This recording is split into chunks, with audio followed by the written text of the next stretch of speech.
Pertanyaannya, apakah saya menjadi anggota DPR yang vokal apa enggak? Udah dilihat 4 tahun terakhir ini saya belum jadi DPR aja, belum dilantik aja udah vokal kan. Kalau lihat podcast saya, apa yang saya lakukan itu mungkin bisa lebih berani daripada anggota DPR yang ada.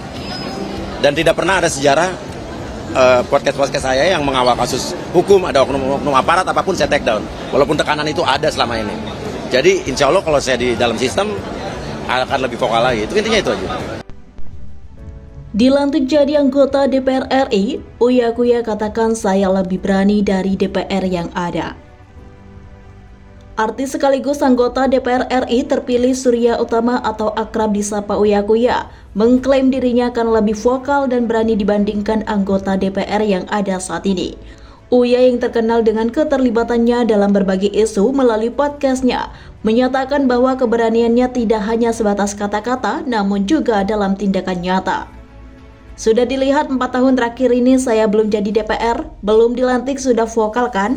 Kalau lihat podcast saya, apa yang saya lakukan itu mungkin bisa lebih berani daripada anggota DPR yang ada, kata Uya Kuya di Kompleks Parlemen, Senayan, Jakarta, Selasa, 10 Oktober 2024 dikutip TV One.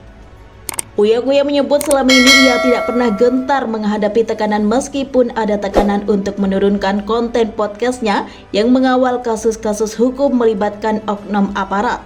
Dan tidak pernah ada sejarah podcast saya yang mengawal kasus hukum ada oknum-oknum aparat yang saya take down. Walaupun tekanan ini ada selama ini, lanjut Uya Kuya.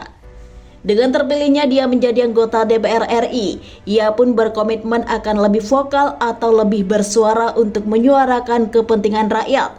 Jadi insya Allah kalau saya ada di dalam sistem akan lebih vokal lagi. Intinya itu, komitmennya insya Allah saya akan berdampak dan memberikan jawaban masyarakat yang memilih. Saya tidak akan mengecewakannya, tutup Uya Kuya. Artis yang terkenal dengan Raja Prank Surya Utama alias Uya Kuya berhasil lolos ke DPR RI periode 2024 sampai 2029 setelah menang di daerah pemilihan Dapil DKI Jakarta II.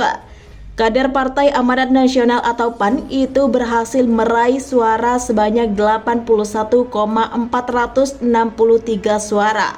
Sebelumnya diberitakan, 580 anggota DPR RI periode 2024 sampai 2029 resmi dilantik di Gedung Nusantara, Kompleks Parlemen Senayan, Jakarta, Selasa 1 Oktober 2024. 580 wakil rakyat yang ikut sumpah janji jabatan itu berhasil dari 8 partai politik yang lolos ambang batas parlemen.